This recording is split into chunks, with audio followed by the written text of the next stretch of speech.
भारत में middle class परिवारों के सामने टैक्स एक बड़ी चुनौती है। चाहे वे कितना भी कमाएं, उनके सामने अनेक प्रकार के टैक्स अड़चन डालते हैं। सरकार की नीति में ऐसा लगता है कि मिडिल क्लास के लिए टैक्स का दबाव बढ़ता जा रहा है, जबकि बड़े बिजनेसमैनों को टैक्स में छूट मिलती है। यह सवाल उठता है कि क्या यह न्याय संगत है। जब मिडिल क्लास की बात आती है तो हर नए टैक्स के साथ उन्हें ही लक्षित किया जाता है।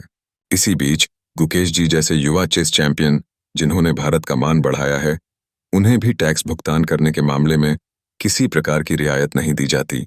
गुकेश जी ने चीन के चैंपियन को हराकर एक नया इतिहास लिखा है, लेकिन उनके पुरस्कार पर लगाया गया टैक्स यह साबित करता है कि मिडिल क्लास को अपने कंधों पर सबको उठाना है। गुकेश जी को मिली 11 करोड़ की इनामी राशि पर 4.5% टैक्स लगाया गया, जिससे उन्हें केवल 7 करोड़ रुपए ही मिलेंगे।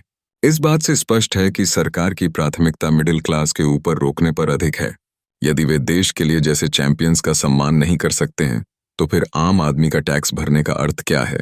उदाहरण के लिए, हाल ही में कई बिजनेसमैनों का टैक्स माफ किया गया था, जो कि गंभीर घोटालों में उलझे हुए थे। 90 करोड़ रकम के घोटाले में संलिप्त बिजनेसमैनों को कोई आंशिक भी सजा नहीं दी गई। यही सवाल उठता है कि क्या यह समाज में सही दिशा है? यदि मिडिल क्लास को हर टैक्स चुकाना है, तो समानता कहाँ है? इस विषय पर खुलकर चर्चा की जानी चाहिए कि मिडिल क्लास पर सही मात्रा में टैक्स लगाया जाए। ऐसी नीतियों से समाज में असमानता बढ़ती है, जो कि सबके लिए ठीक नहीं है। क्या हमें अपने युवाओं के सपनों की रक्षा करने के बजाय केवल टैक्स कलेक्शन पर ध्यान केंद्रित करना चाहिए? ये सब गंभीर प्रश्न हैं जिन्हें हम सबको मिलकर सोचना चाहिए।